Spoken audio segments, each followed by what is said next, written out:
आज हो क्या गया है प्रॉब्लम कि सारे के सारे इंस्टीट्यूट जो है, chain of institute so called, इन्होंने क्या किया है ना, इसको कमर्शियलाइज कर दिया, एजुकेशन को कमर्शियलाइज कर मोस्ट इम्पॉर्टेंट है कि अगर मैथ्स के लिए हर 4 महीने बाद में दूसरी फैकल्टी चेंज हो रही है, तो ये तो काफी बड़ा प्रॉब्लम है। दिया कि इन्होंने क्या किया, ऐसे क्लस्टर ऑफ स्टूडेंट्स को जमा कर लिया, इतने स्टूडेंट्स भर दिए कि अब सिर्फ एक सिस्टम चल रहा है। स्टडी मटेरियल यानी ऐसा हो गया कि आपने एक बिना आंख वाले को लाठी के बिना छोड़ दिया। स्टडी मटेरियल वो चीज है जो उसकी लाठी है, अगर वो नहीं है उसके पास तो फिर कुछ होना नहीं। पहली चीज जो हम रिस्ट्रिक्ट करना चाहते हैं, टेक्नोलॉजी को यूज करें पर टेक्नोलॉजी का मिसयूज ना हो, बच्चा अननोइंगली ना करे, ये रिस्ट्रिक्शन है। या फिर जो डायग्राम, अब मेन चीज होती है डायग्राम, अगर डायग्राम को हमें समझ ही नहीं आ रहा है तो हम लोग उसको किस तरीके से पढ़े, तो वो भी एक सबसे बड़ा प्रॉब्लम था। तो नमस्ते सर, मैं काफी दिन से आपसे मिलना चाह रहा था। एक्चुअली मेरे फ्रेंड्स हैं, उनके भाई ये एफआईएम में ऑलरेडी है, तो मैं आपसे काफी दिन से मिलना चाह रहा था related to my brother's career. तो एक्चुअल में उसके रिलेटेड मुझे आपसे कुछ बात करनी थी और कुछ क्वेश्चंस थे मेरे दिमाग में, कुछ कंसर्न्स थे जो मेरे लाइफ में मैंने काफी एक बीटर एक्सपीरियंस रहा है मेरा। मैं जब 12th में था, 11th 12th में था उस टाइम पे, तो मैं बस एक कन्वर्सेशन करना चाहता था आपके साथ में कि मेरे भाई के लिए मैं काफी कंफ्यूज्ड हूँ, मेरी फैमिली काफी कंफ्यूज्ड है उसके करियर को लेके, तो उस रिगार्डिंग मुझे आपसे कुछ चीजें पूछनी थी। अच्छा, तो बेसिकली वैसे तो मैं सबसे पहले ये चाहूंगा जानना कि आपका जो ब्रदर है, उसने कुछ ऐसे डायरेक्शन सोच नहीं रखा है क्या, उसे क्या करना है? जैसे आज बेसिक करियर ऑप्शंस जो होते हैं, यूजुअली बच्चे साइंस लेते हैं तो इंजीनियरिंग या मेडिकल की तरफ जाते हैं, कॉमर्स लेते हैं, तो बेसिकली उसका क्या थॉट है, उसका क्या सोच है, वो किस तरफ जाना चाहता है, ये आपने जानकारी ली उससे? एक्चुअल में सर देखिए, उसका यानी एक गोल तो है कि उसे करियर में कुछ डिफरेंट करना है, बट मेरा एज अ पर्सन, जैसे मेरा भाई है वो, तो मेरा एक ना बहुत बिटर एक्सपीरियंस रहा है। मैं जब 11th 12th में था, तो मुझे कुछ कंसर्न है रिलेटेड टू उसके पहले, तो इसलिए मुझे आपसे कुछ चीजें पूछनी थी रिगार्डिंग कोचिंग। जैसे फॉर एन एग्जांपल कि व्हेन मैं एक एकेडमी में था, मैं नाम नहीं लेना चाहूँगा, बट बहुत अच्छी एकेडमी थी उस टाइम की। एडमिशन हम जब कर रहे थे, उस टाइम पे हमें बोला गया था कि वहाँ पे 30 स्टूडेंट्स का ही इंटेक है।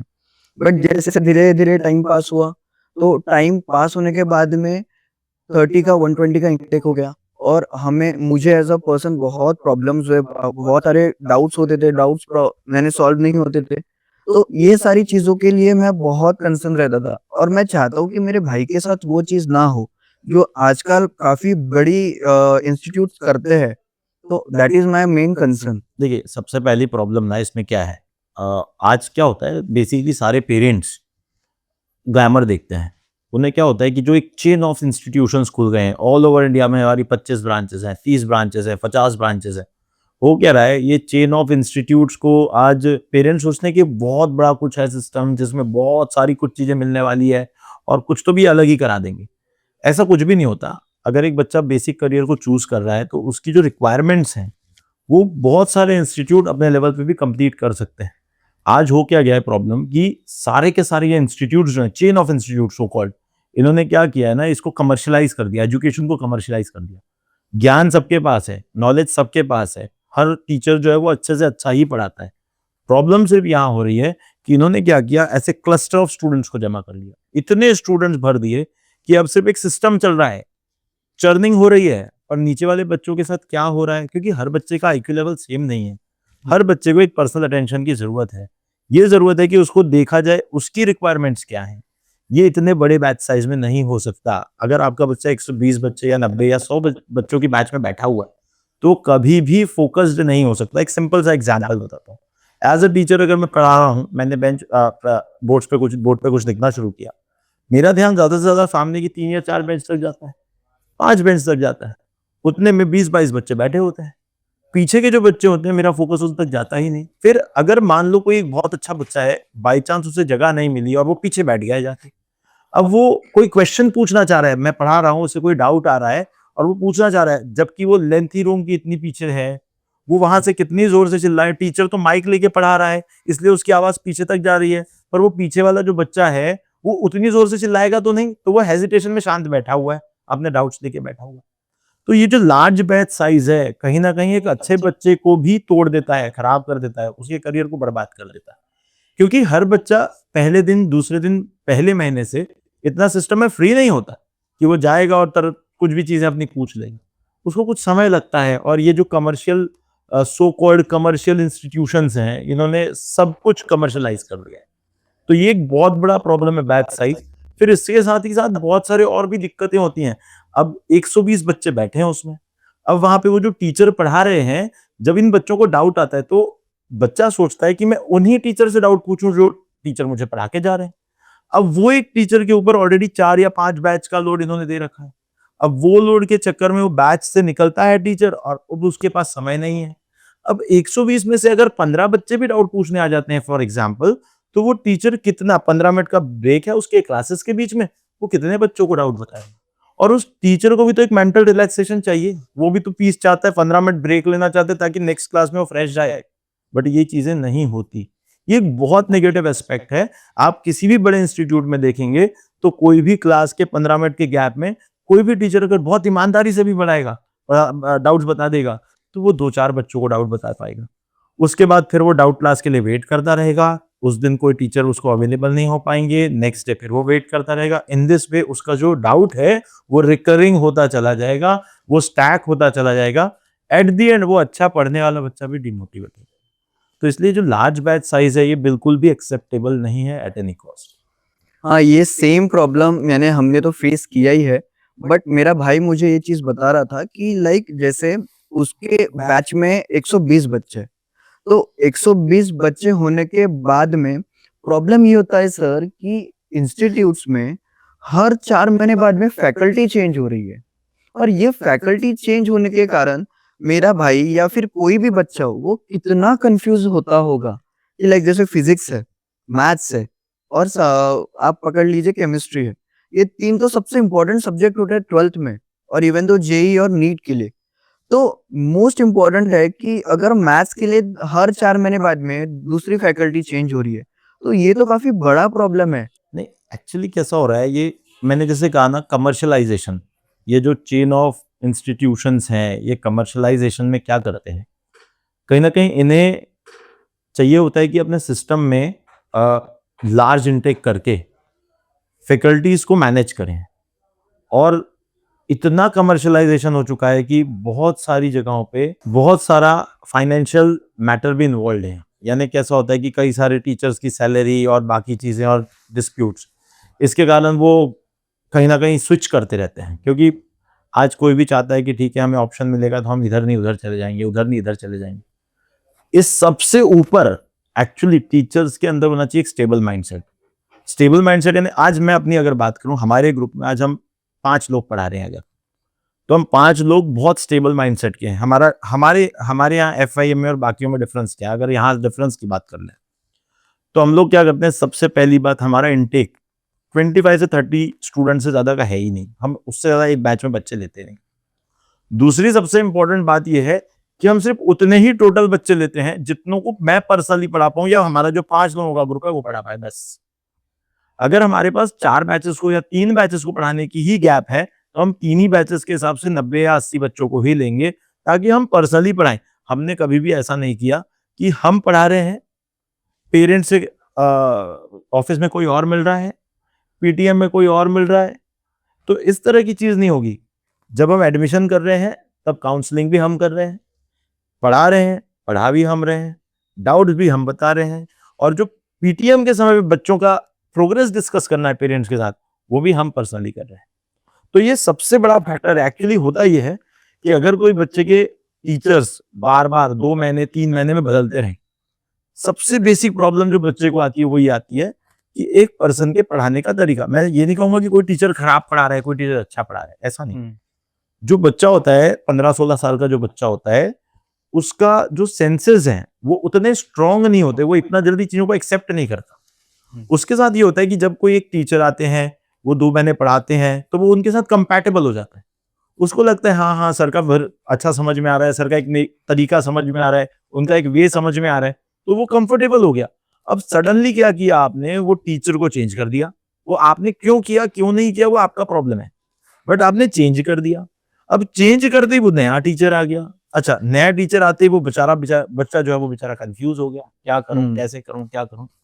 अच्छा, ये जो टीचर्स का चेंज है ना, ये भी इन सो कॉल्ड बड़े इंस्टीट्यूशंस ने बड़ा खेल खेला हुआ है। इसके पीछे एक और सिस्टम चलता है जिसको हम कहते हैं शफलिंग ऑफ बैचेस।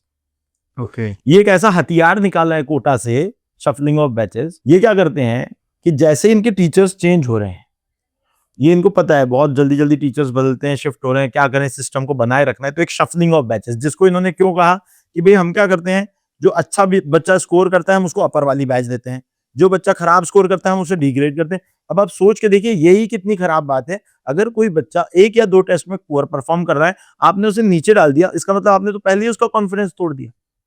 तो इससे आपने उसको क्या क्या आपने उसको अप्रिसिएशन दिया, कहीं से भी आपने उसको मोटिवेट तो किया ही नहीं, आपने तो उसका कॉन्फिडेंस तोड़ दिया। फिर आप इसको ओवरकम कैसे करते हैं इस बात को कि नहीं नहीं अब तुम नीचे गए हो ना, कॉन्फिडेंस दिखाओ और वापस ऊपर जाओ। अरे ऑलरेडी वो डिमोटिवेटेड है, उसके स्कोर कम आए हैं, किसी रीजन से वो पीछे आ गया है, आपने उसको और नीचे डाल दिया, यानी 1 मार के ऊपर 2 मार मार दी और अब आप बोलते हैं कि आप ऊपर आ जाए।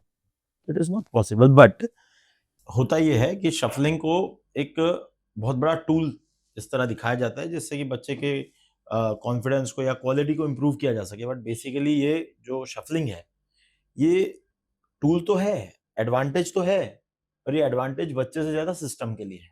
इसके 2 मेजर एडवांटेजेस हैं। शफलिंग में सबसे पहला एडवांटेज जो सिस्टम को मिलता है, जो सो कॉल्ड बड़े सिस्टम हम कहते हैं उनको जो मिलता है, वो क्या करते हैं, नीचे वाली बैचेस से पूरे अच्छे से अच्छे बच्चों को ऐसे ऐसे शफलिंग कर करके ऊपर वाली बैच में ले आते हैं। और इससे क्या होता है कि एक उनका एक पर्टिकुलर बैच बन जाता है, उस बैच के अंदर पूरा रिजल्ट होता है, वही रिजल्ट पे उनका पूरा फोकस होता है, क्योंकि उन्हें वही ऑल इंडिया रैंक्स दिखाने होते हैं। मान लो किसी इंस्टीट्यूट में 5,000 बच्चे एनरोल हुए हैं, उनका क्लियर मोटिव होता है कि कुछ भी करके इसमें से एक 50 बच्चों की बैच बनानी है, 40 बच्चों की बैच बनानी है, जो बैच के अंदर उनका एक क्रीम क्राउड है, जो उनके लिए एग्जैक्टली एक रिजल्ट हो, जो एक्चुअली एक अगले साल की मार्केटिंग का फंडा हो। तो ये उनका पहला एडवांटेज है। और दूसरा जो शफलिंग का सबसे बड़ा एडवांटेज सिस्टम को है, वो ये है कि जब शफल होती है बैचेस, और इन शफल्ड बैचेस में, क्योंकि हर 3 से 4 महीने में बैच शफल हो जाती है, जब 3 से 4 महीने में बैच ही शफल हो गई तो ऑटोमेटिकली टीचर छोड़ के गया भी है या नहीं भी गया, तो बच्चे का बैच चेंज हो गया ना, तो टीचर तो चेंज होगा ही। तो इससे वो जो सिस्टम में टीचर्स की आना जाना लगा हुआ है, जो टीचर्स का चेंज होना लगा हुआ है, वो कहीं ना कहीं इस बात को ढांकते हैं। तो कहीं ना कहीं क्या हो रहा है कि ये जो शफलिंग है ना, मेरे हिसाब से तो एक डिसएडवांटेज है to the student, but they are using it as an advantage for the system. But basically हमारा फोकस सिस्टम का एडवांटेज नहीं है, हमारा फोकस है बच्चे का एडवांटेज, बच्चे की ग्रोथ, बच्चे का रिजल्ट, उसके ऊपर फोकस हमारा एडवांटेज। तो कहीं ना कहीं मेरे हिसाब से हर टीचर को या हर सिस्टम को, या गवर्नमेंट भी इस तरह के नॉर्म्स ले आए, मैं तो कहता हूँ बहुत अच्छा है, अभी चल भी रहा था कुछ, तो पता नहीं वो बार बार रुक जाता है, बट कुछ ऐसा हो जिसमें हर इंस्टीट्यूट उतने ही बच्चे ले सके जितना पर्सनली वो टीचर्स पढ़ा सके। आप अननेसेसरी 2,000 बच्चे, 2,000 बच्चे, 3,000 बच्चे ले लें और 4-4, 5-5 टीचर अंडर योर नेम रख लें और इस तरह से सिस्टम चलाएं, तो मुझे पर्सनली ये नहीं पसंद। मुझे ऐसा लगता है एजुकेशन जो है बहुत पर्सनलाइज चीज है, वो 1 to 1 ही एस्केलेट होनी चाहिए। एक टीचर के साथ स्टूडेंट का पर्सनल रिलेशन होना चाहिए, बॉन्डिंग होना चाहिए, ताकि वो अपनी हर चीजों को डिस्कस कर सके, क्योंकि ये 2 साल उसके बहुत जीवन के क्रूशल हैं। जब तक वो उस पे पूरा फोकस्ड नहीं होगा, तब तक वो कुछ अच्छा निकाल नहीं पाएगा। हाँ, एक और प्रॉब्लम मैंने जो देखा था मेरे टाइम पे सर, अभी जैसे 120 बच्चों का बैच है, तो एक टीचर, जैसे मुझे अगर कभी कोई डाउट रहता था, and most of the time physics एक ऐसा सब्जेक्ट हो जाता है कि जिसमें बहुत ज्यादा डाउट्स रहते हैं, मैथ्स ऐसा हो जाता है, केमिस्ट्री हो जाता है, तो मैं जब यानी एज अ स्टूडेंट जब मैं मेरे टीचर के पास जाता था, उनके पास में 15 से 20 बच्चे ऑलरेडी लाइन में खड़े रहते थे फॉर डाउट सॉल्विंग, और उस टाइम पे यानी पर्सनलाइज अटेंशन और डाउट सॉल्व ही नहीं होते थे। तो मैं भी काफी डीमोटिवेट रहता था कि यार मेरा प्रॉब्लम ही सॉल्व नहीं हुआ, तो मैं उस चीज पे कैसे वर्कआउट करूं, और मैं ये चीज नहीं चाहता हूँ कि ये सेम चीज मेरे भाई के साथ, आरव के साथ वो चीज हो। कैसा है, देखिए ये जो देखो जो डाउट वाला प्रॉब्लम है ना, ये मैं कह रहा हूँ ये सब कुछ इंटर रिलेटेड है। जैसे ही कमर्शलाइज हुआ सिस्टम, जैसे ही आपके इंस्टीट्यूट में इतने सारे बच्चे आए, जैसे ही बैच साइज बढ़ा, ये सारी प्रॉब्लम लिंक्ड है। सबसे इंपॉर्टेंट है कि आप एज अ पेरेंट जब किसी इंस्टीट्यूट को चूज करते हैं, तो सबसे प्रायोरिटी पे आप ये बात समझिए कि उसे जो टीचर्स पढ़ा रहे हैं उनके ऊपर क्या वर्कलोड है। आज अगर वो टीचर्स ऑलरेडी 5 बैच पढ़ाते हैं या 4 बैच पढ़ाते हैं, हर बैच में 150 बच्चे हैं या 100 बच्चे हैं, तो आप ये समझिए कि आपका बच्चा उस टीचर के साथ जुड़ा हुआ है जिसके साथ ऑलरेडी 399 बच्चे जुड़े हुए हैं। हम्म जब इतने बच्चे वहां जुड़े हुए हैं ऑलरेडी, तो अब आप समझिए कि अगर वो टीचर रोज 2 घंटे की एक डाउट क्लास दे भी और उन 399 स्टूडेंट्स में से अगर 100 बच्चों को भी डाउट है, तो आप सोचिए क्या ये 2 घंटे की क्लास में 100 बच्चों के डाउट हो पाएंगे? 2 घंटे यानी 120 मिनट और 100 बच्चे खड़े हैं। वो टीचर जो है वो 1 मिनट भी एक बच्चे को नहीं दे पा रहे, तो डाउट क्या सॉल्व करेंगे? तो ये बहुत बड़ा एक ड्रॉबैक है, वो बहुत बड़ा एक प्रॉब्लम है। बट प्रॉब्लम जो है वो कहीं न कहीं तभी सॉल्व हो सकता है जब वो बैच साइज़ छोटा हो, जब वहाँ पर्सनलाइज़्ड अटेंशन मिले बच्चे को और सारी चीज़ें उसके अकॉर्डिंग मिले। एक और चीज है सर, जैसे मैंने देखा है काफी सारे इंस्टीट्यूट्स ये बोलते हैं कि like they are using technology. वो लाइव डाउट सेशंस करते हैं और थ्रू लाइव मोबाइल के थ्रू करते हैं। तो आप इस पर्टिकुलर चीज को किस तरीके से टैकल करते हो? लाइक टेक्नोलॉजी को किस तरीके से टैकल कर रहे हो और कैसे एफआईएम में वो चीजें हो रही है? Like is it a positive और is it a negative way? तो वो एक चीज मुझे आपसे पूछनी थी। देखिए, सबसे पहला ना मैं एक बात बोलूँ तो हम लोग ना मोबाइल का इन्वॉल्वमेंट किसी स्टूडेंट की लाइफ में बिल्कुल नहीं चाहते। हम पहले दिन से स्टूडेंट को बोलते हैं कि भाई तुम्हारे पास मोबाइल होना ही नहीं चाहिए। हाँ, वो एक सेफ्टी कंसर्न के लिए कुछ बच्चे दूर से आते हैं, उनके पेरेंट उनको अलाउ करते हैं, तो हम बोलते हैं कि मोबाइल लाओ, बट हमारा एक रूल है कि मोबाइल लाओ तो या तो फिर आप ऑफिस में जमा कर दो या तो आप अपनी गाड़ी में रखो। हमारी क्लासरूम तक भी मोबाइल पहुंचना नहीं चाहिए, ये हमारा पहला रूल है। क्योंकि अभी कोरोना के बाद ये अक्सर अपन देख रहे हैं कि हाँ हो क्या रहा है, बच्चे आज देखिए 15-16 साल के बच्चे के ना उतना मैच्योरिटी नहीं होता। उसको क्या देखना है, क्या करना है, वो उसको समझ में नहीं आता। कई बार अगर आप उसको ऑनलाइन क्लास भी दे रहे हो, तो वो क्या होगा, स्क्रॉल करते-करते किसी दूसरी साइट पे चला जाएगा। करेक्ट। तो प्रॉब्लम क्या है कि हमें टेक्नोलॉजी यूज़ करनी भी है, पर हमें उस बच्चे को भी बचाना है उसका मिसयूज़ करने से। तो हमने इसका क्या रास्ता निकाला है, जैसे डाउट सॉल्विंग, हम लोग भी डाउट सॉल्व कराते हैं। हम लोग भी क्या करते हैं, व्हाट्सएप पे सॉल्यूशन बना के देते हैं, सब चीज़ें करते हैं। हम लोग लेक्चर्स भी अवेलेबल करवाते हैं। पर स्ट्रिक्टली हमने पेरेंट्स को बोला है कि ये जो भी कुछ होगा ये सिर्फ आपके मोबाइल से होगा। यानी पर्सनली बच्चे के पास कोई मोबाइल नहीं होना चाहिए इन एनी केस। आप बच्चे को मोबाइल नहीं देंगे। अगर आपके यहाँ जैसे आप हस्बैंड वाइफ हैं, जैसे पेरेंट हैं और उनका एक बच्चा है, तो आपके पास 2 ही मोबाइल हों और उन 2 मोबाइल फ़ोन से ही वो बच्चा यूज़ करे। हम सारा एक्सेस आपके मदर या आइदर मदर के मोबाइल पर या फादर के मोबाइल पे देंगे। तो पहली चीज़ जो हम रिस्ट्रिक्ट करना चाहते हैं, टेक्नोलॉजी को यूज़ करें, पर टेक्नोलॉजी का मिसयूज ना हो, बच्चा अननोइंगली ना करे, ये रिस्ट्रिक्शन है। तो इसलिए अगर वो कभी भी हमसे, जैसे फॉर एग्जांपल एक बच्चा है, एक सैटरडे को वो अपना कुछ पढ़ाई कर रहा है, सेल्फ स्टडी कर रहा है, बाय चांस अब जैसे उस दिन उसका एग्जाम क्लास नहीं है, नेक्स्ट डे उसका एग्जाम है, तो वो क्या करेगा, ठीक है मुझे कुछ डाउट्स आ रहे हैं, तो उसने क्या किया, फटाफट से एक हमारा ऑफिस का एक नंबर होता है, उस पे मैसेज कर दिया कि सर ये डाउट आ रहा है। तो हम लोग क्या करते हैं, विद इन 2-3 आवर्स जैसे ही टीचर्स को फ्री टाइम मिलता है, वो क्या करते हैं, उसका एक सॉल्यूशन बनाते हैं और फटाक से डाल देते हैं। बट हमारा हमेशा कंसर्न ये होता है, हम पेरेंट्स को भी बोलते हैं कि इस सर्विस का एडवांटेज लें, इसे डिसएडवांटेज ना बनाएं। अगर आपने इस चीज को पर्सनली उस बच्चे के मोबाइल को अलग से दिला के करवा दिया, तो हो सकता है कि वो बच्चा इन सॉल्यूशंस के साथ साथ कुछ और भी देख रहा हो। तो आज की डेट में ये बहुत बड़ा कंसर्न है, इसलिए बच्चे को मोबाइल यूज करने देना तो है, ये कहीं ना कहीं मजबूरी भी है, एडवांटेज भी है, पर इसको डिसएडवांटेज बनने से बचाना है, ये हमारा मोटिव है। तो इस तरीके से हम इसको जेल करते हैं, साथ में लेके चलते हैं। ओके। और सर हमारे टाइम पे एक और बहुत बड़ा प्रॉब्लम जो मेरे जैसे जितने भी स्टूडेंट्स उस टाइम पे थे वो फेस करते थे, that is called study material. अब क्या होता था, इस स्टडी मटेरियल में ना कोई स्टडी मटेरियल फोटोकॉपी रहता था, या तो उसके कट्स प्रॉपर नहीं है, टेक्स्ट प्रॉपर नहीं है, या फिर जो डायग्राम, अब मेन चीज होती है डायग्राम, अगर डायग्राम को हमें समझ ही नहीं आ रहा है तो हम लोग उसको किस तरीके से पढ़े?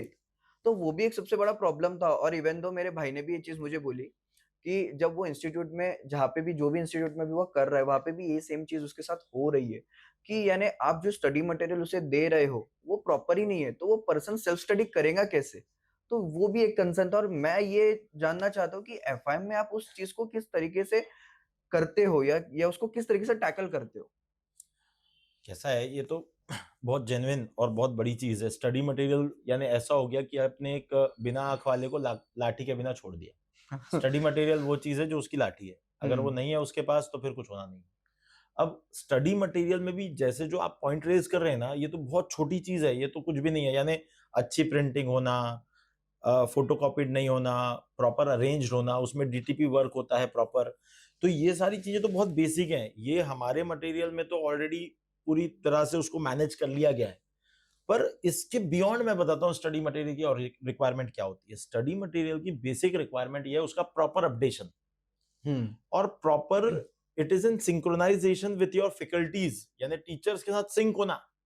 अब ये क्या होता है सिंक होना टीचर्स के साथ? यानी होता कैसा है, अगर मैंने एक स्टडी मटेरियल बनाया है तो फॉर एग्जाम्पल आज जैसे मैं एफआईएम के स्टडी मटेरियल की बात करता हूं, सबसे इंपॉर्टेंट चीज होती है जब कभी कोई टीचर्स क्लास में जाके लेक्चर पढ़ाते हैं तो लेक्चर में क्या होता है, सबसे पहले फॉर एग्जाम्पल मैं एक एग्जाम्पल के तौर पे बताता हूं, जैसे मैं फिजिक्स पढ़ा रहा हूं, मैंने फॉर एग्जाम्पल एक टॉपिक स्टार्ट किया रिजिड बॉडी डायनामिक्स, मैंने पढ़ा दिया मोमेंट ऑफ इनर्शिया।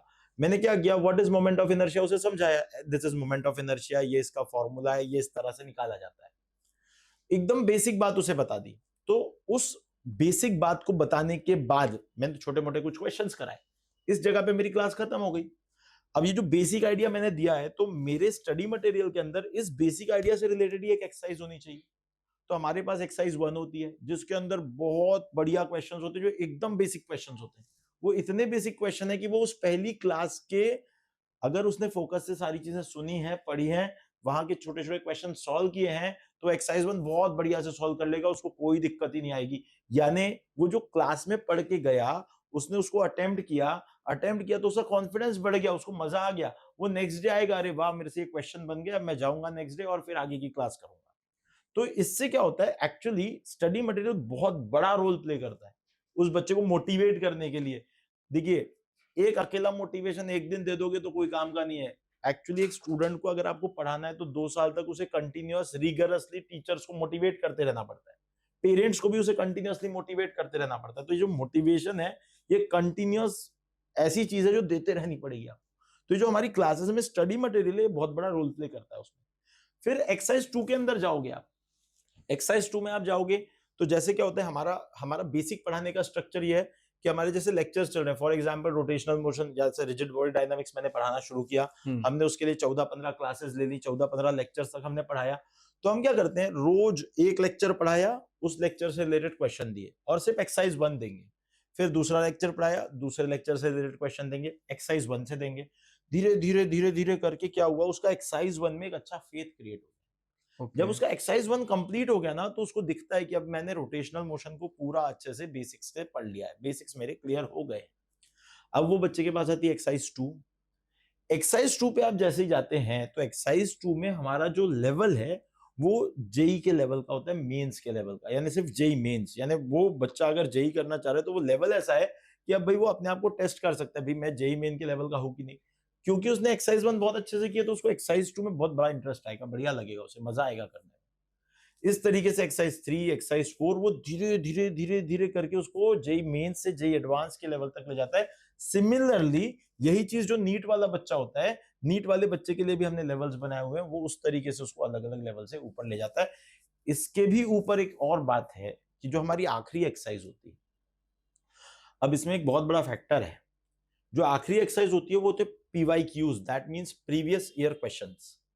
हर साल हम पूरा, जैसे ही एग्जाम होगा, जैसे ही जनवरी का और अप्रैल का जेई मेन का एग्जाम होगा, मई में नीट का एग्जाम होगा, पूरे पेपर के चैप्टर वाइज जो क्वेश्चंस हैं निकाल के हम अपनी शीटों में डाल देते हैं। डालते ये होता है कि जब वो बच्चा अपनी लास्ट वाली एक्सरसाइज पे आता है, जो कि अब ये बताएगी उस बच्चे को कि जो तुमने पढ़ाई की है वो तुम्हारी एग्जाम से कितनी कोरिलेट करती है। तो एट द एंड वो क्या होगा, जैसे ही वो उस लास्ट वाली एक्सरसाइज को अटेम्प्ट करेगा, जेई मेन के क्वेश्चन करेगा, उसे फटाफट फटाफट सारे क्वेश्चन बन जाएंगे, क्योंकि हमने उसको पहली एक्सरसाइज से चौथी एक्सरसाइज तक ले ही उस लेवल पे गए। उसके लिए वो प्रीवियस ईयर एक्सरसाइज एकदम सिंपल हो गई, उसे वो सॉल्व करने में मजा आ रहा है। तुरंत ही उसे ये फीलिंग आ जाएगा जब ये चैप्टर एंड होगा, जब वो प्रीवियस ईयर क्वेश्चन अटेम्प्ट करेगा, तब उसे इस तरह की फीलिंग आएगी, यार ये चैप्टर तो बन गया, बढ़िया हो गया। ये जो कॉन्फिडेंस है, ये जब वो लेके यहाँ के हमारे एग्जाम्स देगा, तब उससे दिखेगा कि अरे वाह ये तो प्रिपेयर है मेरा चैप्टर। तो एट द एंड ये मटेरियल बहुत बहुत बड़ा रोल प्ले करता है। पर ये तो एक ही चीज हुआ, ये एक एस्पेक्ट हुआ, ये तो मैंने सिर्फ एक मॉड्यूल की बात बताई है। इसके अलावा एक और चीज होती है, that is DPP, daily practice problem sheets. अब ये एक बहुत ही यूनिक कॉन्सेप्ट है। ये क्या करता है, ये डीपीपीस क्या करते हैं, ये बहुत जबरदस्त काम करता है। कैसे करता है ये बताता हूं। मान लो 3 से 4 महीने हो गए, अब बच्चे ने 3 से 4 महीने पढ़ लिया, उसके बाद हुआ ये कि उसने 4-4 चैप्टर हर सब्जेक्ट में पढ़ लिए। मान लो फिजिक्स में 4 चैप्टर पढ़ लिए, केमिस्ट्री में 4 चैप्टर पढ़ लिया, मैथ्स में 4 चैप्टर पढ़ लिया, बायोलॉजी में 4 चैप्टर पढ़ लिया। अब ये हो रहा है कि ठीक है 4 चैप्टर पढ़ तो लिए, पर जो रिसेंट वाला चौथे महीने का चैप्टर है वो उसको आता है, पर वो कह रहा है वो पहले महीने में पढ़ा हुआ चैप्टर, दूसरे महीने में पढ़ा हुआ चैप्टर भूलता जा रहा है। अब उसको क्या करें, रिकॉल कैसे करें, कैसे करें। तो ये हमारा दूसरा हथियार है, डीपीपी। इसमें हर वीक में हम हर सब्जेक्ट में हर बच्चे को 3 डीपीपी दे देते हैं, और हर डीपीपी में 15 से 20 क्वेश्चन होते हैं। डिपेंड करता है, मैथ्स में थोड़े कम होते हैं, केमिस्ट्री फिजिक्स में थोड़े ज्यादा होते हैं, बायो में और ज्यादा होते हैं। एवरेज में 15 क्वेश्चन होते हैं, यानी 3 डीपीपी मिला लो तो 45 क्वेश्चन है। हर हफ्ते 45 क्वेश्चन मिल रहे हैं। पर इसका यूनिकनेस क्या है, जो चौथे महीने में डीपीपी मिल रही है उसे, उसमें पहले महीने से चौथे महीने में जितने भी चैप्टर पढ़ाए गए, उन सारे चैप्टर के रैंडम कोई भी क्वेश्चन किसी भी चैप्टर के उठा के डाल दिए। तो जब वो चौथे महीने में वो डीपीपी अटेम्प्ट करता है तो उसे रैंडम पहले महीने का किसी कॉन्सेप्ट पे बेस्ड क्वेश्चन मिलता है, दूसरे महीने का किसी कॉन्सेप्ट पे बेस्ड क्वेश्चन मिलता है, तीसरे महीने का मिलता है। इस तरीके से वो जो रिवीजन है ओवरऑल उसका, यानी आप चौथे महीने में बैठ के भी पहले महीने का क्वेश्चन सॉल्व कर रहे हो, 5वें महीने में बैठ के दूसरे महीने का क्वेश्चन सॉल्व कर रहे हो, 6वें महीने में पहले महीने का क्वेश्चन सॉल्व कर रहे हो। ये जो लिंकेज मिल रहा है उसको, इससे वो ओवरऑल 16 महीने जो प्रिपरेशन चलते रहता है, तो वो 16वें महीने में भी जो डीपीपी सॉल्व करता है उसे पहले महीने का क्वेश्चन मिल रहा है, और सारे क्वेश्चन अलग अलग। इसकी भी एक यूनिकनेस है कि जितने महीने आगे बढ़ते जाएंगे उतना ही उस आगे के महीने में पहले महीने का चैप्टर का क्वेश्चन टफ आता जाएगा।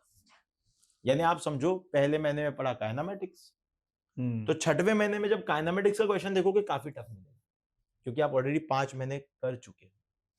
तो ये जो मटेरियल है, मैंने जैसे कहा था कि अंधे के हाथ की लाठी, अगर आप उसको लाठी नहीं दोगे तो वो डायरेक्शन नहीं लेगा। ये डायरेक्शन है, ये प्रिपरेशन के लिए ये मॉड्यूल और डीपीपी इतनी इंपॉर्टेंट चीजें हैं कि इसके बिना बच्चे का प्रिपरेशन नहीं हो सकता। इसलिए इस पे फोकस्ड रहना बहुत जरूरी है। इसलिए मैंने शुरू में कहा था कि आपने जैसे कहा ना, प्रिंटिंग, बाइंडिंग, ये बहुत छोटे इश्यूज हैं, ये तो ऑब्वियस है, ये तो बहुत बेसिक चीजें हैं। यस। हम टेक्निकल चीजों को समझे जो बच्चे को एकेडमिकली ग्रो करे, दैट इज द रिक्वायरमेंट। और सबसे बड़ा एक और प्रॉब्लम था जो काफी बार मैंने फेस किया है कि टेस्ट होने के बाद में उसका एनालिसिस। अब समझ लीजिए कि हमारे एक एकेडमी में यही प्रॉब्लम होता था कि रिजल्ट एक शीट के फॉर्मेट में आ जाता था, जहाँ पे मार्क्स लिखे होते थे। फॉर एन एग्जांपल, जैसे 100 में से आपको 45 मार्क्स है, और हमें ये बोल दिया जाता था कि अभी आपको अगले टेस्ट के लिए और अच्छे से प्रिपेयर करना है। तो मैं हमेशा ना ये चीज के लिए ना बहुत क्वेश्चन रहता था कि यार मुझे प्रिपेयर किस टॉपिक पे करना है। मैंने एग्जाम दिया है तो मुझे एक एनालिसिस चाहिए ना कि मैंने जो क्वेश्चन पेपर सॉल्व किया है तो वो आंसर शीट चेक हुई है या नहीं हुई है, कौन से टॉपिक पे मैंने गलतियां की है।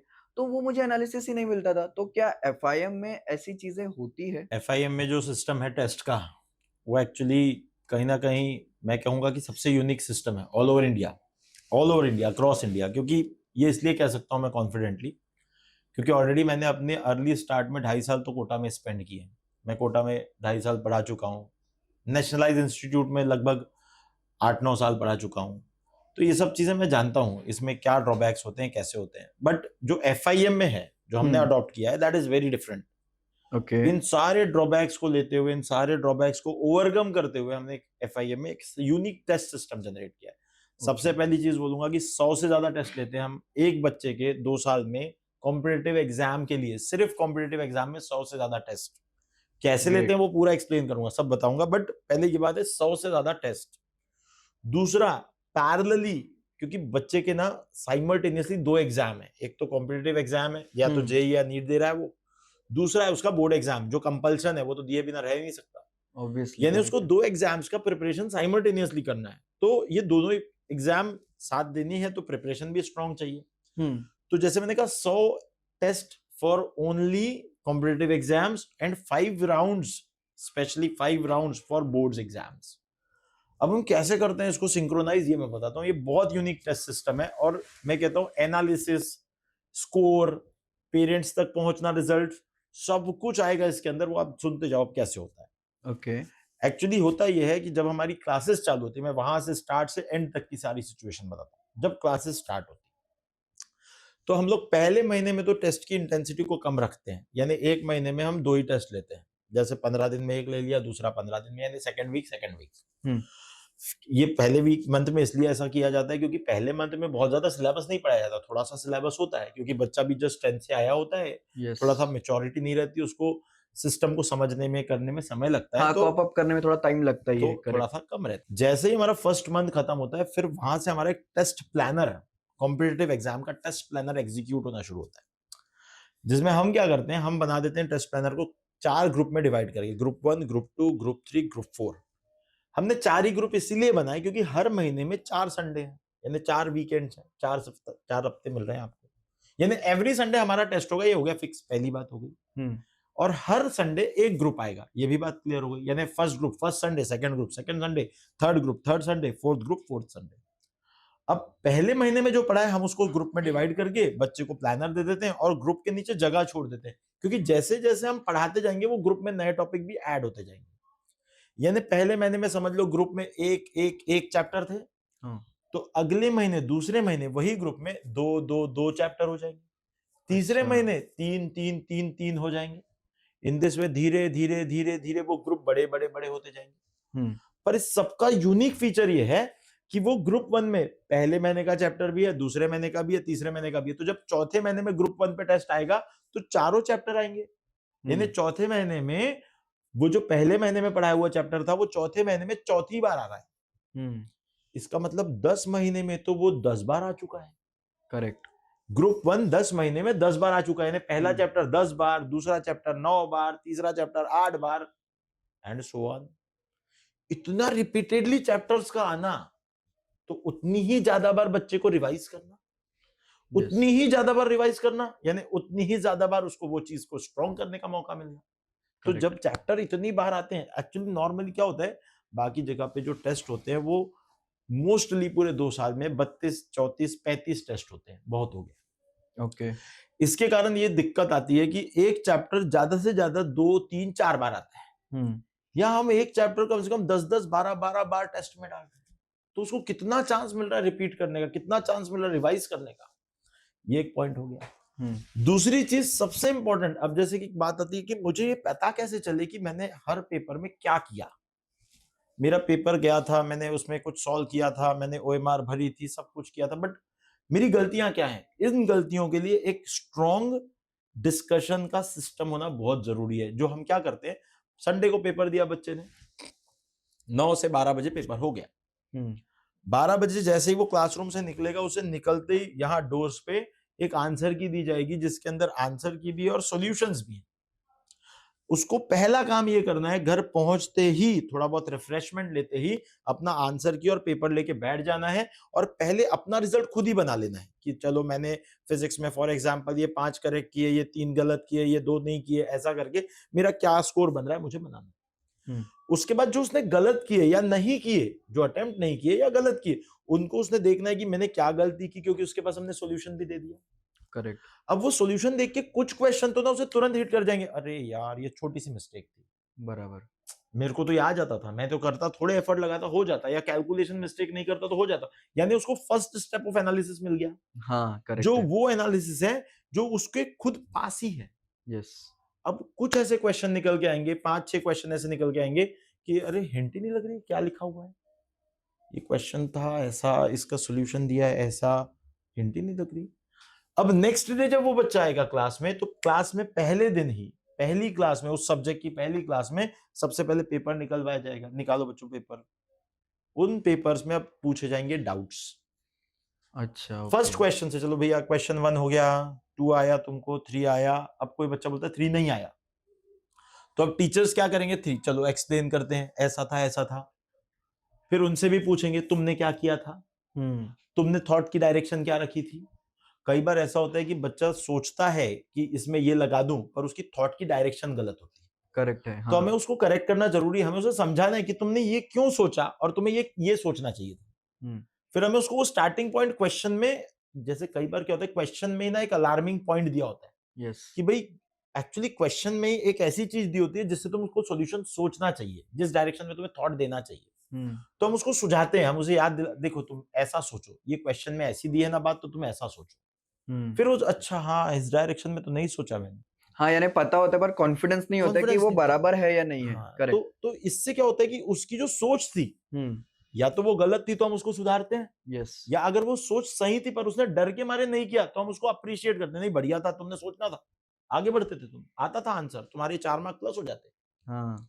तो इससे क्या होता है धीरे धीरे धीरे धीरे करके उसका कॉन्फिडेंस बढ़ता है। तो ये जो एक एनालिसिस है, अच्छा उससे भी एक और चीज है कि हम हर पेपर के बाद संडे को जब वो अपनी आंसर की चेक कर रहा होता है तो हम उसको बोलते हैं कि पेपर के पीछे जो खाली स्पेस है उसमें तुमने लिखना है फिजिक्स पहला सब्जेक्ट, उसमें लिखना है तुमने कि समझो फॉर एग्जांपल काइनेमेटिक्स से पेपर बना था, न्यूटन्स लॉ से बना था, फ्रिक्शन से बना था, तो उसे कहेंगे हम कि देखो काइनेमेटिक्स का एक कॉलम बनाना, काइनेमेटिक्स से एग्जैक्टली कितने क्वेश्चन थे वो लिखो, न्यूटन्स लॉ से कितने क्वेश्चन थे वो लिखो, फ्रिक्शन से कितने क्वेश्चन थे वो लिखो।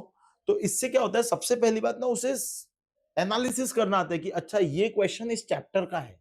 हाँ, करेक्ट है। तो जब वो ये ढूंढ के निकालते हैं ना कि ये चैप्टर का ये क्वेश्चन है, जैसे बोलते हैं केमिस्ट्री में पीरियोडिक का निकाल के रखो, भाई क्या मैथ्स के किसी बाइनोमियल थ्योरम का निकाल लो।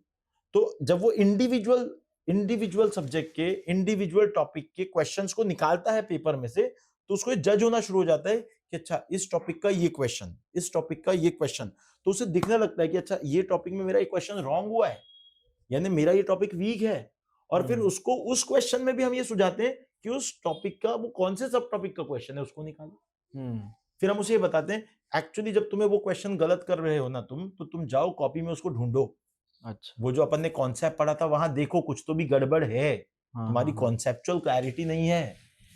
तो वहां से बच्चे के अंदर एक एनालिसिस पावर आती है। हालांकि वो सारे डाउट हम सॉल्व करेंगे, पर एक्चुअली उसे ये एनालाइज करना जरूरी है कि वेयर आई एम वीक, मुझे कौन सा टॉपिक नहीं आता है, कंसेप्ट क्लियरिटी आ जाती कंसेप्ट है। क्लैरिटी आती है, उसे जानना बहुत जरूरी है। तो ये Correct. एक पॉइंट हो गया जिसके साथ हम लोग आगे बढ़ रहे हैं। अब ये तो हुआ कॉम्पिटिटिव एग्जाम हो गया, डिस्कशन हो गया। डिस्कशन के बाद होता है सबसे बड़ी चीज उसका रिजल्ट। तो रिजल्ट जैसे ही संडे को पेपर होता है, एट द मोस्ट वेडनेसडे तक हम लोग पेपर का रिजल्ट लगा देते हैं। उसके बाद वो पेपर के रिजल्ट को पेरेंट्स के पास मैसेज के थ्रू भेज देते हैं। बच्चे तो यहां देख लेते हैं, मैसेज पेरेंट के पास चला जाता है, उन्हें दिख जाता है कि हमारे बच्चे का इतना इतना रिजल्ट आया है। इस सबके अलावा फिर हर 45 डेज में हम एक पेरेंट्स टीचर मीट रखते हैं, जिसमें इन सारे रिजल्ट्स को लेके जो भी 45 डेज में टेस्ट हुए उन रिजल्ट्स के ऊपर डिस्कशन होता है। तो हम पेरेंट्स टीचर मीटिंग पे बाद में आएंगे, बट ये एक एनालिसिस का पार्ट है। तो एनालिसिस इस तरह चलता है जिससे बच्चे के पेपर होने से लेकर टीचर्स के पेरेंट्स के साथ डिस्कशन तक कंप्लीट एनालिसिस आता है। पर ये तो सिर्फ एक एस्पेक्ट हुआ, ये एस्पेक्ट के अलावा एक और मेजर एस्पेक्ट है, जैसे मैंने कहा था बोर्ड एग्जाम्स। करेक्ट। अब बोर्ड एग्जाम्स का भी हमारा बहुत यूनिक पैटर्न है। मोस्टली पता है ये सारे इंस्टीट्यूट क्या कर रहे हैं कि बोर्ड एग्जाम बच्चों की एकदम डेड एंड पे जाके नवंबर में दिसंबर में लेते हैं, जिसके कारण बच्चे बहुत फ्रस्ट्रेटेड रहते हैं, उन्हें बोर्ड लिखना ही नहीं आता। एक्चुअली आप सोचेंगे तो एक बच्चा लगभग 17 से 18 महीने बाद बोर्ड का पेपर देता है। हाँ, करेक्ट है, ये चीज तो जिसमें उसका पूरा बोर्ड लिखने का अप्रोच खत्म हो चुका है। हाँ। अब जब ये सिचुएशन आ चुकी है तो वो एकदम से 2 महीने के अंदर कैसे वापस से उसको डेवलप करेगा, क्योंकि उसे फरवरी में बोर्ड एग्जाम भी देनी है। तो हमने इसका भी एक बहुत जबरदस्त सिस्टम निकाला है। हमने क्या किया इसमें, हम जनवरी से ही, बच्चा हमारे पास अप्रैल में आता है, अप्रैल में बच्चा कोचिंग लगा लेता है, आ गया हमारे पास, अप्रैल से लेकर दिसंबर तक तो हम उसे कॉम्पिटिटिव जोन में चलाते हैं। हाँ। फिर जब जनवरी आता है, उस जनवरी से ही हम उसके सिंगल चैप्टर बोर्ड के test parallel with JEE and NEET लगा देते हैं। इससे क्या होता है, आने वाली अक्टूबर तक उसके लगभग सिंगल चैप्टर टेस्ट हम खत्म कर देते हैं। इससे ये होता है कि उसका बोर्ड लिखने का जो आदत था वो गया नहीं, और वो कंटिन्यूशन में वो लिखता चला गया बोर्ड, तो उसकी प्रैक्टिस होती गई, और सिंगल चैप्टर टेस्ट से उसके चैप्टर्स भी बोर्ड के लेवल से प्रिपेयर होते चले गए। इससे एडवांटेज ये हुआ कि अक्टूबर जो अब पीक पीरियड आ गया है, क्योंकि अब उसे जनवरी में जेईई देना है, फरवरी में बोर्ड देना है, और फिर अप्रैल में जेईई देना है, नीट वाले बच्चे को मई में जाके नीट देना है। यस। तो ये जो पीक पीरियड है, अब उसके दिमाग से ना बोर्ड का टेंशन हट गया, क्योंकि वो पहले जनवरी से ही अक्टूबर तक बोर्ड के सिंगल चैप्टर टेस्ट अच्छे से दे चुका है। ऑन एन एवरेज हम ये बात बहुत स्ट्रिक्टली बच्चे को बता देते हैं कि अगर 50 मार्क का बोर्ड का सिंगल चैप्टर टेस्ट है तो तुम्हें एट एनी कॉस्ट 40 मार्क लाने ही हैं। इसलिए लाने क्योंकि एक ही चैप्टर है, तुम्हें अच्छा पूरा एक हफ्ता मिल रहा है, प्रिपेयर करो। फिर अक्टूबर के बाद से इन्हीं टेस्ट के साथ अब हम quarter syllabus test board pattern के, half syllabus test board pattern के और full syllabus test board pattern के शुरू कर देते हैं, जो एट द एंड जनवरी एंड तक चलते हैं, यानी उसकी बोर्ड एग्जाम आने तक चलते हैं। ओके। इससे हम एक्चुअली बच्चे का पूरा बर्डन रिलीज कर दे रहे और दोनों एग्जाम्स पैरेलली बच्चे की करवा दे रहे, जिसमें उसको बोर्ड का भी कोई लोड नहीं आ रहा और कॉम्पिटिटिव एग्जाम का भी कोई लोड नहीं आ रहा। तो ये कंप्लीट एग्जाम पैटर्न है जिसके अंदर वो पूरी तरह से अपने प्रिपरेशन को बहुत अच्छे से थरोली कर पाता है। तो ये सारी चीजें हम लोग एफआईएम में इस तरह से करते हैं। वैसे बहुत सारी और चीजें हैं बट मोस्टली मैंने कवर कर ली। फिर भी आपके कोई डाउट हो तो आप और इस पे देख सकते हैं, डिस्कस कर सकते हैं हम लोग। बिल्कुल ना। सो एक और क्वेश्चन था, जैसे जब मैं ट्यूशन क्लासेस में पढ़ता था तो वहां पे सर एक्चुअल में 4 घंटा सुबह, फर्स्ट 4 घंटे तो हमको कॉम्पिटिटिव के लिए प्रिपेयर कराया जाता था और उसके बाद में 2 या 3 घंटा हमारे स्टेट बोर्ड के लिए। तो पूरा 7 घंटे तो मैं सिर्फ सीख रहा ही था, मैं सिर्फ पढ़ ही रहा था, यानी क्लासेस में ही मेरा 7 घंटे जा रहा था। क्लासेस अटेंड हो रही थी। हाँ, सिर्फ क्लासेस अटेंड हो रही थी, सेल्फ स्टडी के लिए टाइम ही नहीं मिल पाता था। तो मैं बहुत कंफ्यूज रहता था कि एग्जैक्टली मैं किस तरीके से इस चीज को टैकल करूं। तो मैं आपसे ये जानना चाहता हूँ कि आप इस चीज को किस तरीके से यहाँ पे टैकल करते हो। देखो, सबसे पहले ना इसमें एक बात समझनी पड़ेगी कि जब बच्चा कॉम्पिटिटिव एग्जाम की तरफ जा रहा है तो उसको 2 चीजें साथ में लेके चलनी है। एक तो उसका एनसीईआरटी का सिलेबस पूरा, करेक्ट। और एक तो उसका स्टेट बोर्ड, अगर उसने अलग से स्टेट बोर्ड लिया है तो। अच्छा। 95% बच्चे स्टेट बोर्ड लेते हैं और स्टेट बोर्ड के साथ फिर वो जेईई या नीट का प्रिपरेशन करते हैं। तो ये एक Okay. ट्रेंड है, इसी तरह से चलता है। कंपैरेटिवली उसके अलग से कुछ एडवांटेजेस हैं जो हम आगे डिस्कस करेंगे, बट फिलहाल मैं इसको कैसे सिंक्रोनाइज करते हैं मैं उसके बारे में बात करता हूँ। तो ये जो एनसीईआरटी पढ़ना है ये तो मैंडेट है क्योंकि आपको जेईई का सिलेबस करना है और आपको भाई बोर्ड्स के लिए स्टेट बोर्ड वाला भी पढ़ना है। अब पहली बात ये समझनी होगी कि इनमें चैप्टर्स जो हैं वो लगभग सेम ही है। अच्छा। कंटेंट भी सेम ही है, पर दोनों एग्जाम्स में क्वेश्चन का पैटर्न डिफरेंट है। आप कॉम्पिटिटिव एग्जाम में जाते हो तो आपको एक क्या बोलते हैं न्यूमेरिकल क्वेश्चन या ऑब्जेक्टिव क्वेश्चन डील करना होता है। आप बोर्ड्स में जाते हो तो आपको एक थियरी क्वेश्चन प्लस वहां के न्यूमेरिकल्स या ऑब्जेक्टिव क्वेश्चन वो डील करना होता है। करेक्ट है, बराबर तो है। दोनों की अप्रोच डिफरेंट है। तो होता ये है कि मोस्टली ना हम बच्चे को जब हम जेईई पढ़ाते हैं, जैसे हमारे यहाँ जो क्लासेस चल रही है, जो एफआईएम में क्लासेस चल रही है, वो किस तरह चल रही है। फिर से एक मैं चैप्टर का नाम ले लेता हूँ। जैसे मान लो मैंने एक चैप्टर शुरू कर दिया, फॉर एग्जांपल सर्कुलर मोशन। मैं क्या करूंगा, सर्कुलर मोशन को बिल्कुल बेसिक से कि भाई सर्कुलर मोशन क्या होता है, वहां स्टार्टिंग से लेकर सर्कुलर मोशन की एक्सट्रीम पॉइंट तक पढ़ा दूंगा। तो सर्कुलर मोशन में सारी चीजें उसे पढ़ा दी, सारे टाइप के क्वेश्चन करा दिए, उसका बेसिक्स बहुत अच्छा कर दिया, कॉन्सेप्चुअली क्लैरिटी ला दी, सब ला दी। फिर हम क्या करते हैं कि टेक्स्ट बुक पे अगर जाओगे आप, स्टेट बोर्ड की बहुत स्पेसिफिक बात कर रहा हूं, तो स्टेट बोर्ड की टेक्स्ट बुक के अंदर फिजिक्स में 12th में 16 चैप्टर्स दिए हैं, जिसमें पहला चैप्टर है रोटेशनल मोशन। उस रोटेशनल मोशन चैप्टर के अंदर ही ये सर्कुलर मोशन पार्ट में दिया हुआ है। अच्छा। तो मैं क्या करता हूँ स्पेसिफिकली, जैसे मैंने सर्कुलर मोशन अपने मॉड्यूल से जेईई स्टैंडर्ड या नीट स्टैंडर्ड से खत्म किया, मैं तुरंत क्या करता हूँ नेक्स्ट डे बोलता हूँ बच्चे को अब तुम स्टेट बोर्ड की टेक्स्ट बुक लेके आ जाओ। अब हम क्या करते हैं, स्टेट बोर्ड की टेक्स्ट बुक में से वो सर्कुलर मोशन की थियोरी उसको पढ़ाना शुरू करते हैं। फिर वो देखता है कि अच्छा मैंने तो ये भी टॉपिक पढ़ा, एंगुलर डिस्प्लेसमेंट पढ़ा, एंगुलर वेलोसिटी पढ़ा, एंगुलर एक्सेलरेशन पढ़ा, सेंट्रीपिटल एक्सेलरेशन पढ़ा, सब तो पढ़ा है। जब उसे दिखता है तो हम उसे समझाते हैं कि देखो कॉन्सेप्चुअली टॉपिक्स तो सेम है, बस डिफरेंस ये है कि तुम्हें थियोरेटिकली इसको इलैबोरेटेड वे में लिखना है। तो बच्चे को डिफरेंस समझ में आता है कि मुझे यहाँ कॉम्पिटिटिव जोन में क्या करना है और बोर्ड वाले जोन में क्या करना है।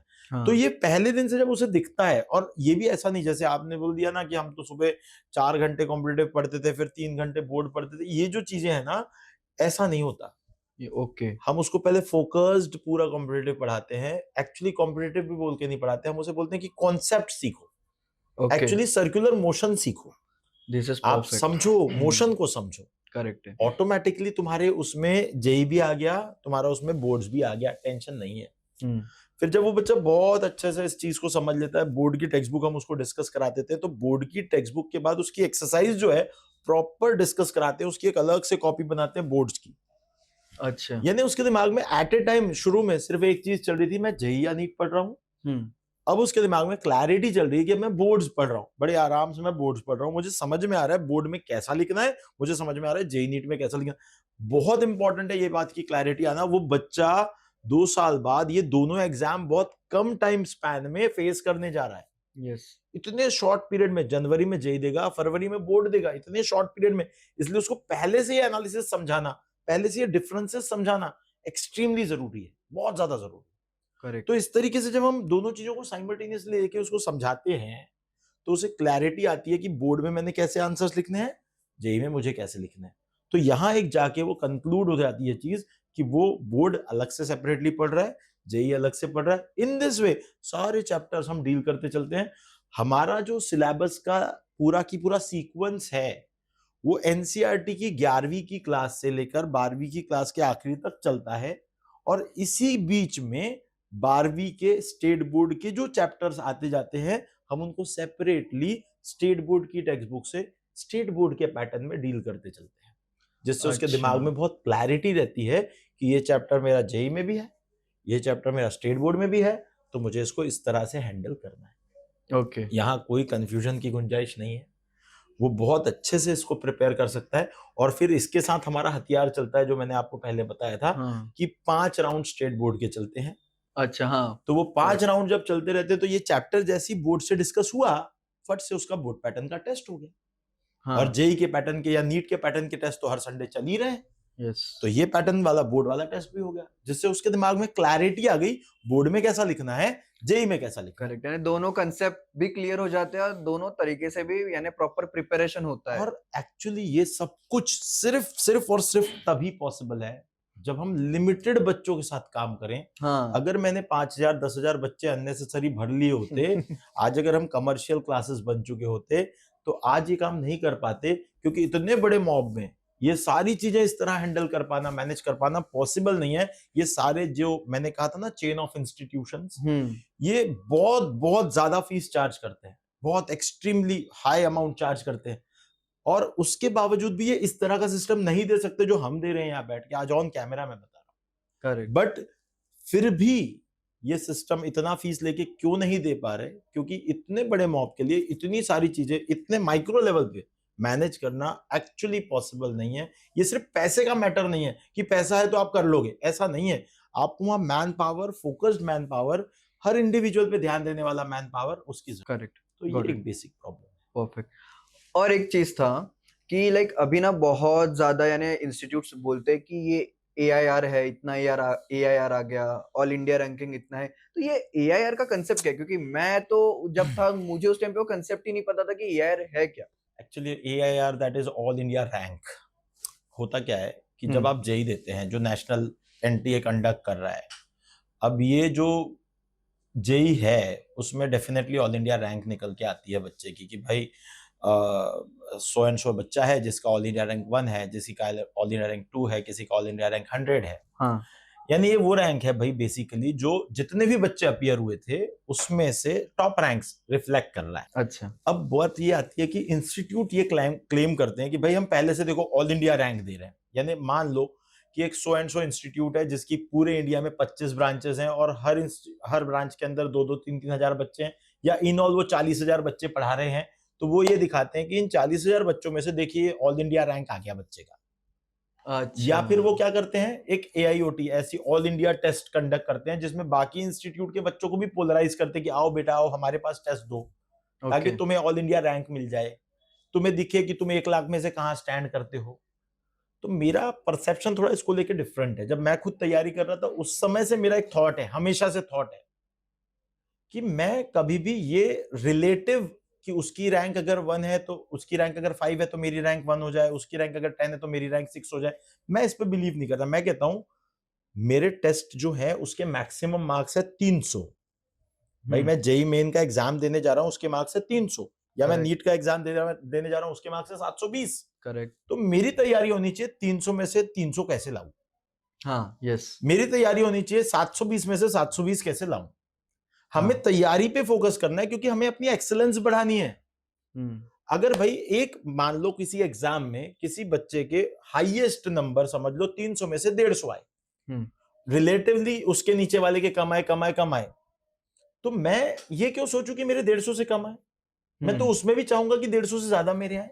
Yes. मेरा टारगेट हो कि मेरे 300 में से 300 आए। तो बेसिकली एजुकेशन क्या है, एजुकेशन ही ये एक ऐसी चीज है जो खुद को एक्सेल करने पे ध्यान देना है, हमारी एक्सेलेंस, हमारी खुद की अपनी खुद की जो थॉट प्रोसेस है उसको बढ़ाना है। करेक्ट। तो हम रिलेटिव रैंक्स पे क्यों डिस्कशन पे जाए? रिलेटिव रैंक्स को, अब हमारे यहाँ भी अगर 80-90 बच्चे हैं, हम भी वहां पे मार्क्स लगाते हैं लिस्ट में, पर हम वो लिस्ट में मार्क्स लगाते हैं तो हम कभी रैंक नहीं लिखते, हाँ। क्योंकि वो रैंक का कोई सेंस नहीं है। हम हमेशा बच्चे को मोटिवेट करते हैं 300 में से कितने आए। अगर कोई बच्चा 300 में से 200 ला रहा है सारे निगेटिव काट के, तो हम इसको बोलेंगे 200 नहीं बेटा, अगली बार 220 आने चाहिए, 230 आने चाहिए। अगर कोई बच्चा है जिसके 150 आ रहे हैं, तो हम उसको ये नहीं करेंगे कि देख एक दूसरा बच्चा है उसके 200 आए तो तू 200 ला, हम कहेंगे नहीं तेरे 150 आए तो तू भी 300 ला। अच्छा। क्योंकि हमारा मोटिव है 300 को टच करना, हमारा मोटिव है मैक्सिमम मार्क्स को टच करना, करेक्ट। हमारा मोटिव रैंक रिलेटेड नहीं है। इसलिए मेरे लिए ऑल इंडिया रैंक मायने नहीं रखता, मेरे लिए मायने रखता है एक्सीलेंस, करेक्ट। हमारी थॉट प्रोसेस। हमें 300 टारगेट करना है, हमें 720 टारगेट करना है, that is the point. Perfect.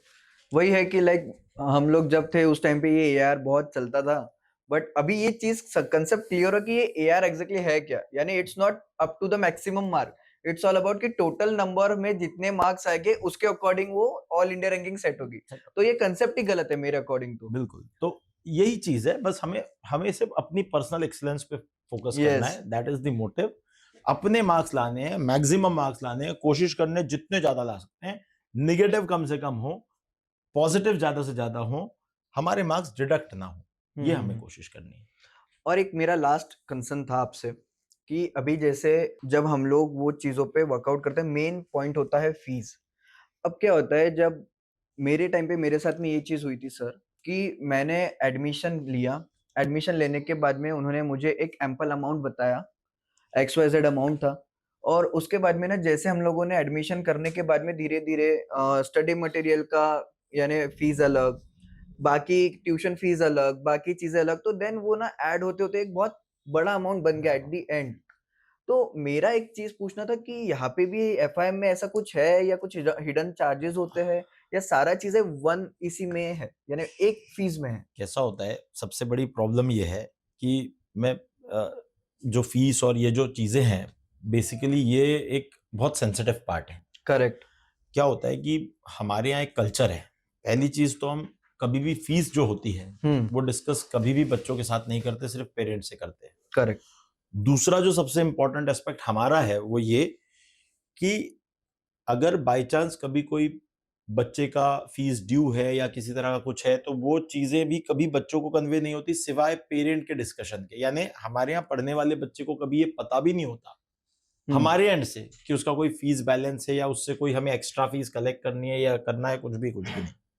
और जो आपका पॉइंट है, जो क्वेश्चन है कि क्या हिडन कोई चार्जेस या कुछ एक्स्ट्रा फीस हम लोग चार्ज, तो मैं क्लियर चीज बताऊं, जितना भी मैंने एक्सप्लेन किया, इतने 100+ टेस्ट, इतनी बोर्ड की टेस्ट सीरीज, इतना जबरदस्त मटेरियल, इतना जबरदस्त हमारा बोर्ड का प्रिपरेशन सिस्टम, इतना जबरदस्त हमारा जेई या नीट का प्रिपरेटरी सिस्टम, सब कुछ हमारी बस एक कॉन्सेंट्रेटेड फीस की जो अमाउंट है उसके अंदर होता है। इनफैक्ट हम ये चीज क्लियरली बोलते हैं पेरेंट्स को कि जब आपने यहाँ एडमिशन ले लिया तो इसके बाद आपको किसी प्रकार की कोई किताब बाहर से खरीदने की जरूरत नहीं है, सिर्फ आपको एक बुक खरीदना है बाहर से, वो है आपकी बोर्ड की किताब, बाकी आपको कुछ भी लेना नहीं है। बाकी आप जो अपने रजिस्टर लेंगे, रफ कॉपी लेंगे, पेन पेंसिल लेंगे, वही आपकी कॉस्टिंग्स हैं।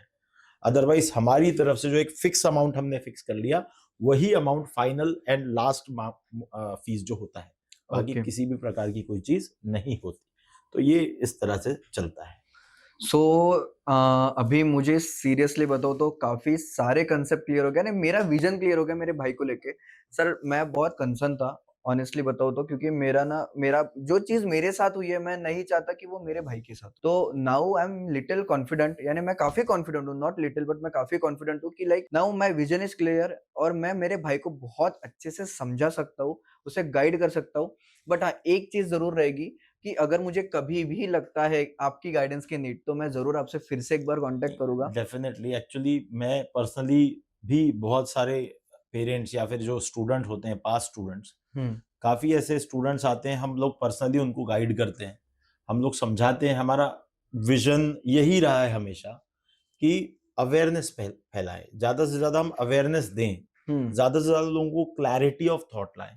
क्योंकि कोई भी बच्चा जब सडनली इस पर्टिकुलर स्टेज पे आता है, तो मोस्टली पेरेंट्स के पास कोई खास एक्सपीरियंस नहीं होता, हाँ और वो कहीं ना कहीं गड़बड़ वाली चीजों में फंस जाते हैं, और वहां चीजें फिर उसके लिए खराब हो जाती हैं। करेक्ट। तो हमारा कोशिश ही ये है कि हम ज्यादा से ज्यादा गाइडेंस पेरेंट्स को दे सकें, और भी इससे रिलेटेड हम लोग और डिस्कशन कर सकते हैं। आप कभी भी आए, अपन इसको डिस्कस करेंगे, अपन इसको और जितना सॉर्ट आउट कर सकते हैं करेंगे। बिल्कुल बिल्कुल, thank you so much sir for this clarity.